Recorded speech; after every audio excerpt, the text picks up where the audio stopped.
La Coupe d'Afrique des Nations, CAN 2025, se tiendra en 2026 au Maroc. Des dates retenues officiellement par la CAF, du 21 décembre 2025 au 18 janvier 2026, qui ont de quoi faire rougir certains observateurs. Premier à la ligne des accusés, Patrice Motsepe.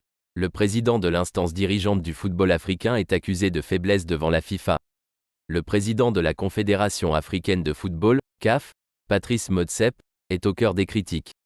Accusé d'avoir sacrifié les intérêts de l'Afrique pour ses ambitions personnelles, Motsepe fait face à des allégations sérieuses d'ingérence de la FIFA sous la direction de Gianni Infantino. Le journaliste renommé, Osazu Obayuwana, a récemment partagé un post révélateur sur les réseaux sociaux, soulignant cette problématique. Samedi, j'ai eu une conversation avec un ancien haut responsable de la Fédération sud-africaine de football qui a déjà eu des interactions avec le président de la CAF, Patrice Motsepe. Je lui ai demandé pourquoi Motsepe capitule face à l'ingérence de la FIFA dans le football africain, donnant l'impression qu'il est faible et manque de caractère de leadership, a-t-il d'abord expliqué. Il a ensuite partagé la réponse de son interlocuteur. Je suis assez perplexe par la manière dont la FIFA interfère dans la CAF qu'il dirige, car le Motsepe que je connais n'est pas une personne faible. Lorsqu'il est mécontent d'une situation qu'il souhaite changer, il peut se montrer très déterminé pour obtenir ce qu'il veut. Je l'ai vu moi-même, il n'est pas arrivé là où il est dans la vie en étant faible.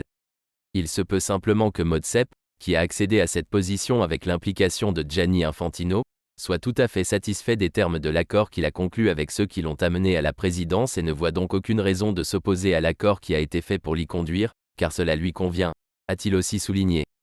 Un Nigérian, qui travaille notamment pour The Guardian, a ensuite analysé les choses avec une posture qui peut laisser sans voix.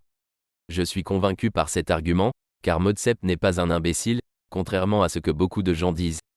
Mais l'Afrique paye un prix insupportable pour le pacte faustien qu'il a apparemment conclu. Elle a perdu son droit de contrôler son propre avenir et ses compétitions, comme la CAN et la CAN féminine. Sans un leadership fort capable de défendre les intérêts du football africain contre les attaques extérieures, l'avenir du football sur le continent est vraiment sombre, pense-t-il. Patrice Motsepe est donc accusé d'avoir passé un pacte faustien, une expression qui renvoie à l'idée de vendre son âme au diable en échange de pouvoir ou de succès. Dans ce contexte, Motsepe est accusé d'avoir cédé aux exigences de la FIFA et de Gianni Infantino pour obtenir la présidence de la CAF, au détriment des intérêts du football africain. La critique principale est que Motsepe aurait permis à la FIFA de s'immiscer encore un peu plus dans les affaires de la CAF, compromettant ainsi l'autonomie et la souveraineté du football africain. Les compétitions majeures comme la CAN et la Coupe d'Afrique des Nations féminines sont particulièrement touchées, perdant leur indépendance au profit d'intérêts extérieurs, à l'image de la CAN 2025, reportée spécialement pour permettre l'organisation du mondial des clubs à l'été 2025. L'ancien responsable de la SAFA, South African Football Association, qui connaît bien Motsepe, exprime son étonnement face à cette situation.